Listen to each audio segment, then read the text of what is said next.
If I were to ask the average Christian today, what's the most important commandment? I would bet most of them would answer, love God. And they'd be right about that. It's not a very difficult question. After all, this exact question is answered by Jesus himself in the Gospels in a very, very popular passage. And yet, if we take a second and slow down and look at exactly what Jesus says, I think it reveals a certain deficiency that is prevalent in modern Christianity. Because if we go by his exact words, he doesn't just say love God, he expands that. He says we need to love God with all of our heart, with all of our soul, with all of our strength, and with all of our mind. Now, the first three I mentioned there, I think are pretty intuitive for us. To love God with our hearts just makes sense. And to love him with our strength and our soul is something that I think we can make sense of fairly easily. But that fourth one is a little bit more tricky, especially for us in our context today. I remember a few years back hearing a sermon by a pastor, and he went over this verse, and he mentioned that a lot of Christians today have a hard time with, or just aren't loving God with their minds. And I think he's right about that. I think that while the average Christian could very quickly recall what the most important commandment is, I think there's some sort of disconnect going on because a lot of us are not carrying it out in perfect fullness. And I'd actually go a step further than that. I'd say that what's happening, or at least what I've observed, isn't a simple deficiency. If we think first of the modern stereotype of a Christian, it's not simply that we're intellectually uninformed, but it's also that we're downright allergic to academia. It's that we actively shun and discourage scholarship. And to be clear, I think that this is overstated. I don't think that the stereotype is 100% accurate, but if you think about it, at least when I think about it, there is some kernel of truth in there. I've personally had interactions with Christians, and to be clear, good, well-meaning, God-fearing Christians who showed this aversion to scholarship. More than that, they were almost suspicious of it. There's easy examples that could be brought up related to science. If you bring up old Earth or young Earth creationism or evolution, it's going to set off a lot of red flags immediately, but to be honest, I find those issues fairly trivial, and I've seen examples that are far more concerning. What I've seen was a skepticism towards not just science, but systematic theology, which is strange coming from a Christian. What was more concerning is that the people I was talking to, they were honestly trying to fulfill the most important commandment. They're honestly trying to love God. And I don't think they saw the disconnect between loving God and being suspicious of serious, intense academic theology. And on top of that, these people aren't dumb. It's not as if they'd get into it and quickly get lost and throw the whole thing out because of that. They're smart people. And what this reveals is that it's not just a deficiency, but it's a mentality. It's a mentality that we have today, and it's one that I think is getting passed down.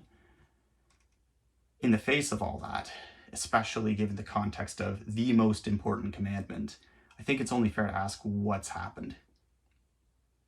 How did we get here? What error did we make that has bred this mentality in so many Christians today?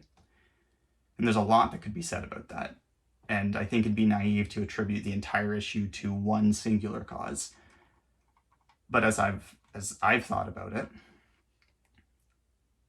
I think I can point out at least one of the very integral roots of this issue.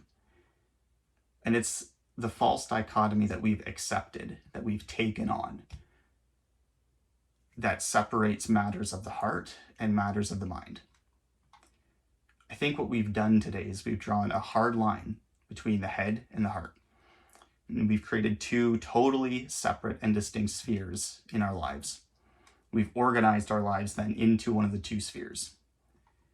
Some things end up in the head sphere. And those things we designate strictly to rational faculties, things that need to be thought about critically.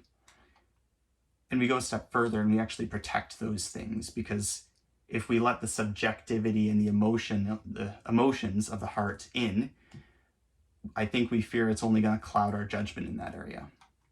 And on the flip side, we put things in the heart sphere and we apply the emotional powers to it. And then we make sure that that cold rationality of the mind stays far away. We ensure that those things that we feel aren't dismantled and examined and thus killed by that analytical, uncaring head.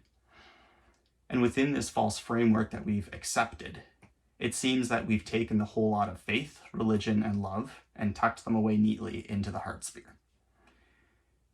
We protect our precious faith from critical thinking, and we separate religion from any semblance of science. As for our love, well, it seems that we don't think it has anything to do with thinking anyways. After all, isn't love just those fuzzy feelings we have for the beloved thing? This is the mentality that I think I've observed in people. And if I'm right about it, if I'm right that we've blindly accepted this separation of head and heart, and that we've applied all of our Christian life and our love of God to the heart and excluded the head from it, I think that starts to make sense of the issues we're seeing. And the problem is that this way of understanding ourselves is totally, completely, downright wrong. The fact is that we're not heads plus hearts. We're both of them. We are heads and we are hearts, joined together perfectly so that the result is one unified, undivided being. The head and the heart should not be seen as at odds with each other. Rather, there are two pieces of our humanity that we need to allow to work in tandem to bring us forward to something. And the thing they lead us towards is the recognition and the sight of the good, the true, and the beautiful. I think we've separated the two, and so we've severely hurt our ability to find those things. Because the truth is, sometimes the heart leads our head. Sometimes we recognize the beauty in something before we understand the truth behind it. And what we should do is we should let our hearts wake up our head.